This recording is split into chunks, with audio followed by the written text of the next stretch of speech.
Hello friends, welcome. आज फिर हम केमिस्ट्री में अपनी एक और इम्पोर्टेंट मेटल के साथ आज हम पढ़ेंगे कैल्शियम। प्रीवियस लेक्चर्स में हमने mercury, lead, copper, steel, silver और भी बहुत सारी धातु पढ़ी। आज हम पढ़ेंगे कैल्शियम।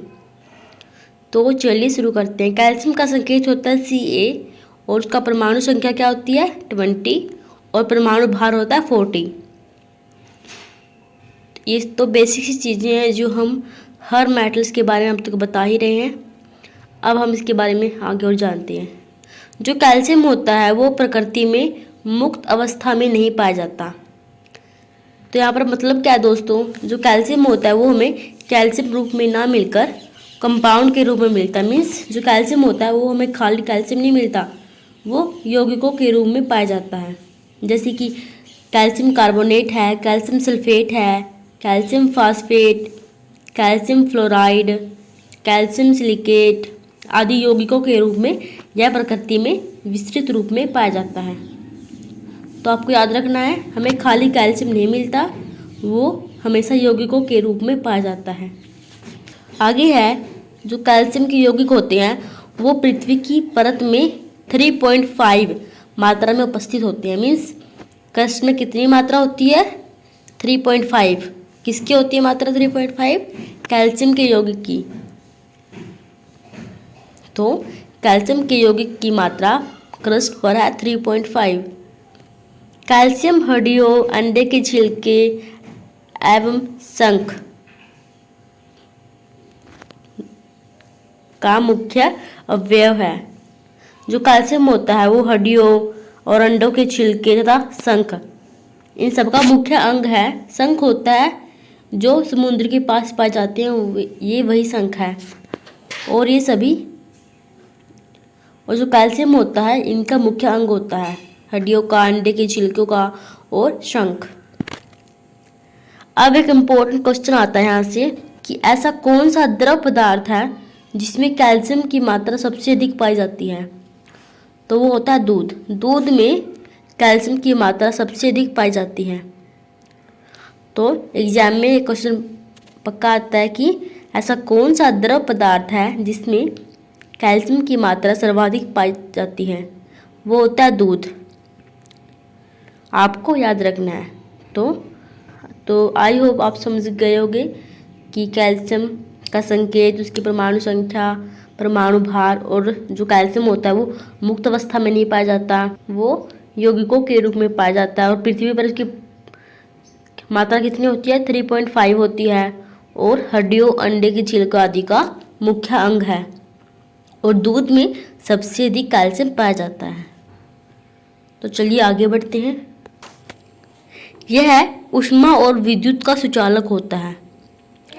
तो जो कैल्शियम होता है वो ऊष्मा और विद्युत का सुचालक होता है। Means good conductor of electricity होता है, गुड कंडक्टर ऑफ इलेक्ट्रिसिटी।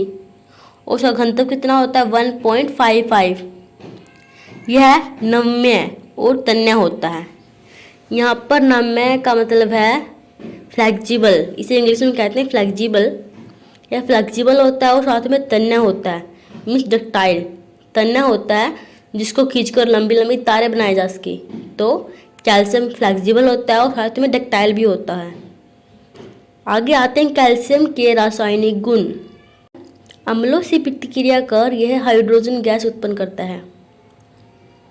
जो कैल्शियम होता है वो अम्ल मीन्स एसिड जो टेस्ट में खट्टे होते हैं उनसे प्रतिक्रिया करके हाइड्रोजन गैस रिलीज करता है। यह जल को अपघटित कर हाइड्रोजन गैस उत्पन्न करता है।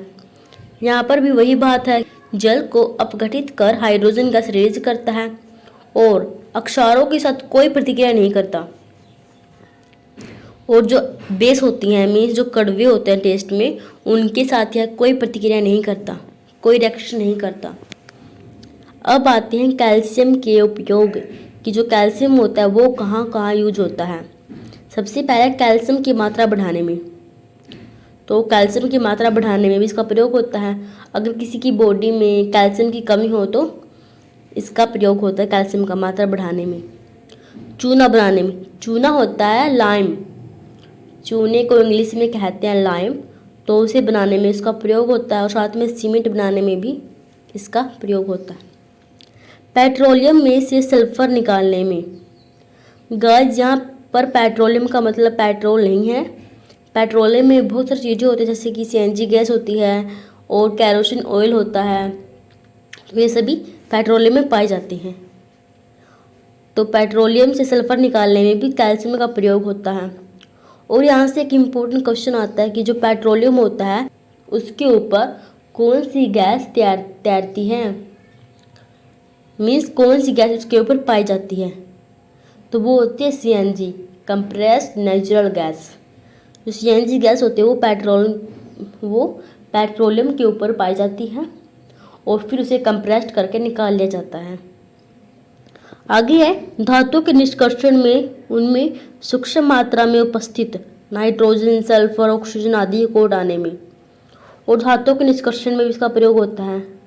जो नाइट्रोजन, सल्फर, ऑक्सीजन ये किसी भी गैसें हैं इनको हटाने में इसका प्रयोग होता है कैल्शियम का। तो ये थे कुछ कैल्शियम के उपयोग। आगे आते हैं कैल्शियम के अयस्क। तो कैल्शियम के अयस्क तो इम्पोर्टेंट होते ही हैं और कैल्शियम के यौगिक और अयस्क दोनों ही इम्पोर्टेंट हैं। आपको इनको डायरेक्ट याद करना पड़ेगा, इनको लर्न करने का कोई फॉर्मूला या रूल नहीं होता, ये आपको डायरेक्ट करने पड़ती हैं। तो कैल्शियम का one of the most important अयस्क कौन सा होता है? डोलामाइट। तो आपको याद रखना है डोलामाइट। और डोलामाइट किसे कहती हैं? जब चूना पत्थर मीन्स लाइमस्टोन में 10% से अधिक मैग्नीशियम होता है तो वह डोलामाइट कहलाता है। तो दोस्तों जब चूने पत्थर में मीन्स लाइमस्टोन में 10% से अधिक मैग्नीशियम पाया जाए तो वह डोलामाइट कहलाता है। और उसका रासायनिक सूत्र क्या होता है? CaCO3 MgCO3। आपको ये लर्न करना है कि जो डोलामाइट होता है उसका रासायनिक सूत्र है CaCO3 MgCO3। उसके बाद है कैल्साइट, चूना पत्थर, खड़िया, जिप्सम। गाइस जो ये जिप्सम है ये मोस्ट इम्पोर्टेंट है, आपको इसका फॉर्मूला याद करना है। आगे हम इसके बारे में डिटेल में पढ़ेंगे यौगिक्स में। और उसका फॉर्मूला होता है CaSO4 2H2।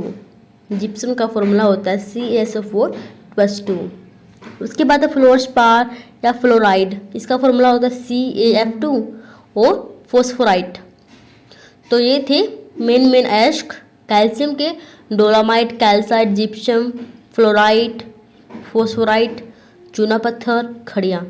तो ये सभी कैल्शियम के अयस्क हैं। आगे हैं कैल्शियम के यौगिक मीन्स कंपाउंड ऑफ कैल्शियम। सबसे पहले आता है कैल्शियम ऑक्साइड। तो कैल्शियम ऑक्साइड जो किस नाम से जाना जाता है? बिना भुजा हुआ चूना या क्विक लाइम के नाम से भी कैल्शियम ऑक्साइड को जाना जाता है। कृत्रिम लाइट या प्रकाश बनाने में, लाइमस्टोन बनाने में, इत्र तथा चीनी के शोधन में, धातुओं के निष्कर्षण में जो कैल्शियम ऑक्साइड होता है उसका प्रयोग होता है। तो आपको याद रखना है कैल्शियम ऑक्साइड का प्रयोग कृत्रिम लाइट या फिर लाइमस्टोन, इत्र, चीनी के शोधन में या फिर धातुओं के निष्कर्षण में इसका प्रयोग होता है और उसे बिना भुजा हुआ चूना या क्विक लाइम के नाम से जानते हैं। आगे आता है कैल्शियम हाइड्रोक्साइड। गाइस आपको ये याद रखना है, वो था कैल्शियम ऑक्साइड और ये है कैल्शियम हाइड्रोक्साइड। कैल्शियम हाइड्रोक्साइड को भुजा हुआ चूना कहती हैं। और यहाँ पर एक डिफरेंस है कि जो कैल्शियम ऑक्साइड था उसको बिना भुजा हुआ चूना कहते हैं, लेकिन कैल्शियम हाइड्रोक्साइड को भुजा हुआ चूना कहते हैं। और इसका उपयोग कोल गैस को शुद्ध करने में, सीसा, bleaching powder, caustic soda, cement इत्यादि बनाने में तथा मकानों में सफेदी करने के काम में आता है। तो इसका प्रयोग कहाँ होता है? मकानों में सफेदी करने का काम आता है। जो मकानों में सफेदी करती हैं उसमें भी कैल्शियम हाइड्रोक्साइड का यूज होता है। अब आता है कैल्शियम क्लोराइड। कैल्शियम क्लोराइड थोड़ी मात्रा में समुद्री जल में पाया जाता है। यह जल एवं अल्कोहल में घुलनशील होता है। तो कैल्शियम क्लोराइड कहाँ पाया जाता है? समुद्री जल में। और किस में घुलनशील होता है? जल एवं अल्कोहल में। अल्कोहल होती है शराब, शराब में घुलनशील होता है। तो आपको इसमें याद रखना है। उसके बाद है जिप्सम। ये हमने अस्त में पढ़ा था इसके बारे में, इसके फॉर्मूले के बारे में। अब हम इसके बारे में थोड़ा और जानेंगे। जो कैल्शियम सल्फेट होता है उसको ही जिप्सम कहा जाता है। कैल्शियम सल्फेट को ही जिप्सम कहा जाता है। इसका फॉर्मूला होता है क्या? CaSO4 2H2। गाइस जिसमें वाटर है वो उसकी 2 मोल है वाटर की, 2H2O। और अब यहाँ पर एक क्वेश्चन आता है कि कितने ताप पर जिप्सम को गर्म करने पर यह प्लास्टर ऑफ पेरिस में बदल जाता है? तो 120 डिग्री सेल्सियस तक गर्म करने पर यह प्लास्टर ऑफ पेरिस में बदल जाता है। जिप्सम का उपयोग पेरिस प्लास्टर तथा अमोनिया सल्फेट खाद बनाने में होता है। और जिप्सम का उपयोग कहाँ होता है? पेरिस प्लास्टर मीन्स जो हॉस्पिटल में प्लास्टर लगाए जाते हैं वो होते हैं, और अमोनिया सल्फेट खाद बनाने में होता है। आगे आता है plaster of Paris. Plaster of Paris और जो जिप्सम होता है उसके फॉर्मूले में बस थोड़ा सा डिफरेंस होता है। उसमें जिप्सम में क्या होता है? CaSO4 2H2O, लेकिन जो प्लास्टर ऑफ पेरिस है उसमें क्या होता है? CaSO4 half H2O। उसमें वाटर के 2 मोल थे और इसमें वाटर का हाफ मोल है। तो अर्ध जल योजित कैल्शियम सल्फेट, अर्ध जल योजित कैल्शियम सल्फेट का मतलब है जिसमें जल हाफ दिया हुआ है, अर्ध है, को सामान्यतः पेरिस प्लास्टर कहते हैं। तो इसे पेरिस प्लास्टर ही कहते हैं। और इसका उपयोग कहाँ होता है? शल्य क्रियाओं में पट्टियों के रूप में होता है, और मूर्तियाँ एवं मूर्तियों के सांचे बनाने में इसका प्रयोग होता है। तो आपको ये दोनों फॉर्मूले जिप्सम का और प्लास्टर ऑफ पेरिस का अच्छे से लर्न करने हैं और देखना है कि इनमें सिर्फ वाटर के मोल का डिफरेंस होता है। जिप्सम में वाटर के 2 मोल होते हैं और प्लास्टर ऑफ पेरिस में हाफ होता है। और इसका प्रयोग होता है शल्य क्रियाओं में पट्टियों के रूप में और मूर्तियाँ एवं मूर्तियों के सांचे बनाने में। अब आता है super phosphate of lime. Super phosphate of lime, इसका फॉर्मूला होता है CaS2PO4 की ट्वाइस CaSO4 2H2। ये थोड़ा लेंथी है पर इजी, आपको इसे लर्न करना ही होगा। इसे फॉस्फोराइट नामक खनिज पदार्थ तथा जानवरों की हड्डियों से बनाया जाता है। तो इसे किससे बनाया जाता है? फॉस्फोराइट नामक खनिज पदार्थ या फिर जानवरों की हड्डियों से इसका निर्माण होता है। और यह जल में घुलनशील होता है, और जल में घुलनशील होने के कारण ही पौधे इसे आसानी से ग्रहण कर लेते हैं। इसी कारण यह एक अच्छा उर्वरक है, मीन्स फर्टिलाइजर है, गुड फर्टिलाइजर, क्योंकि यह जल में घुलनशील होने के कारण पौधे इसे आसानी से ग्रहण कर लेते हैं, इसलिए यह गुड फर्टिलाइजर है। कौन? Super phosphate of lime. आगे है कैल्शियम कार्बाइड। कैल्शियम कार्बाइड पर जल की प्रतिक्रिया से एसिटिलीन गैस उत्पन्न होती है। तो जब कैल्शियम कार्बाइड जल से अभिक्रिया करता है तो वह एसिटिलीन गैस पैदा करता है, और जिसका प्रयोग फलों को राइप करने या पकाने में होता है। तो एसिटिलीन गैस का प्रयोग किस में होता है? फलों को पकाने में एसिटिलीन गैस का प्रयोग होता है। और एसिटिलीन गैस कहाँ से पैदा होती है? जब कैल्शियम कार्बाइड जल से प्रतिक्रिया करता है। अब आता है नाइट्रोलियम। ये थोड़ा अलग है लेकिन आपको उसको याद करना ही होगा। जो कैल्शियम साइनाइड होता है, उसको ही नाइट्रोलियम कहते हैं, और इसका उपयोग कहाँ होता है? खाद के रूप में होता है। तो आपको याद रखना है कैल्शियम साइनाइड को ही नाइट्रोलियम कहा जाता है।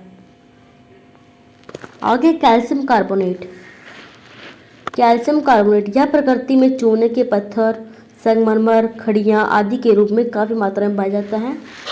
कैल्शियम कार्बोनेट का प्रयोग दंत मंजन, पाउडर तथा पेस्ट बनाने में किया जाता है। तो कैल्शियम कार्बोनेट का प्रयोग कहाँ होता है? टूथपेस्ट में। टूथपेस्ट में पाउडर की फॉर्म में होता है और यह दीवारों पर सफ़ेदी करने के काम आता है। और दीवारों पर जो सफ़ेदी की जाती है उसमें भी कैल्शियम कार्बोनेट होता है और इसका उपयोग सीमेंट उद्योग में भी होता है। अब आता है कैल्शियम फास्फेट। कैल्शियम फास्फेट इसका फॉर्मूला होता है Ca3PO4 की ट्वाइस। और इसका प्रयोग कहाँ होता है? टूथपेस्ट को बनाने में इसका प्रयोग होता है। तो ये थे आज का हमारा लेक्चर। इसमें हमने कैल्शियम के बारे में जाना, हमने उसके अयस्क, यौगिक, उसके प्रयोग, उन सब के बारे में पढ़ा। अगर आपको वीडियो पसंद आया तो प्लीज़ वीडियो को लाइक करें, चैनल को सब्सक्राइब करें। अगर आपको किसी चीज़ में डाउट है तो आप कमेंट सेक्शन में पूछ सकते हैं। Thanks for watching.